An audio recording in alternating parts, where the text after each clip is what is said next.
তোমাদের সাথে আমি শেয়ার করতে চলেছি এই বাড়িটার গল্প। বাড়িটার প্রায় পুরোটা জুড়েই ওয়াল পেন্টিং করা হয়েছে। তাহলে চলো ভেতরে ঢোকা যাক। আমি এখন যেই জায়গাটায় আছি সেটা হলো নিমদরিয়া।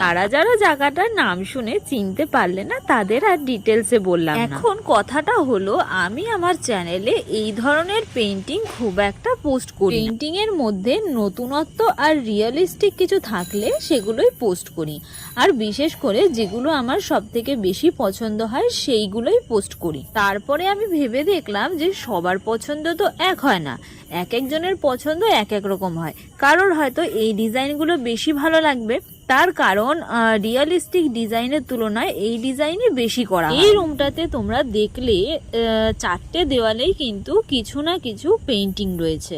এবার আমরা চলে যাব পাশের রুমে। তোমরা যারা যারা ভাবছো যে এই সমস্ত ডিজাইনগুলো আমরা নিজেদের মতো করেছি, তাহলে কিন্তু একদমই ভুল ভাবছো। তার কারণ বাড়ি থেকে ডিজাইন আমাদের দিয়েই দেয়, আর ওরাই দেয়ালটা সিলেক্ট করে যে কোন কোন ওয়ালে ওরা ওয়াল পেন্টিং করবে। তো আমাদের কাজ হচ্ছে শুধু গিয়ে ওয়াল পেন্টিংটা করে দেয়া।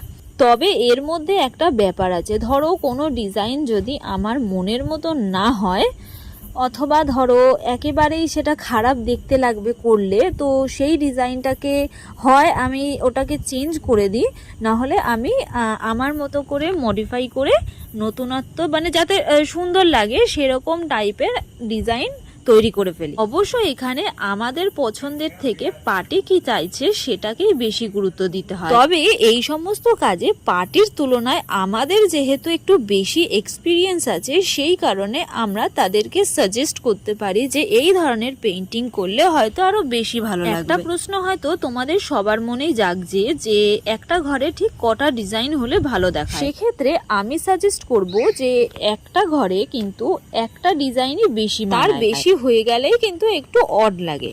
তবে যাই হোক, সবার চয়েস তো আর সমান হয় না। তাছাড়া সবাইকে যদি এখন এই কথা বলতে যাই, সবাই একটা করেই ডিজাইন করবে আর এদিকে আমার লস হয়ে যাবে। তোমাদের একটা সিক্রেট বলি, আমি কিন্তু খুবই অল্প রেটে, তাও আবার ফেব্রিক কালার দিয়ে পেইন্টিং করে থাকি। লস হলেও কিন্তু কোনো বাড়িতে কম দামি রং ব্যবহার করি, তার কারণ প্রত্যেকটা বাড়িতেই কিন্তু আমি নিজের বাড়ি ভেবে পেইন্টিং করি। প্রতিটা কাজেই কিন্তু ভালোবাসাটাই আসল, আর লাভ লস তো সব কাজে থাকে। এতক্ষণ ধরে গল্পও হলো, আবার ডিজাইনও দেখা হলো। এবারে কিন্তু তোমরা আমাকে অবশ্যই কমেন্ট করে জানাবে যে কোন ডিজাইনটা সব থেকে বেশি তোমাদের ভালো লেগেছে। আজকের জন্য এইটুকুই, দেখা হচ্ছে নেক্সট ভিডিওতে।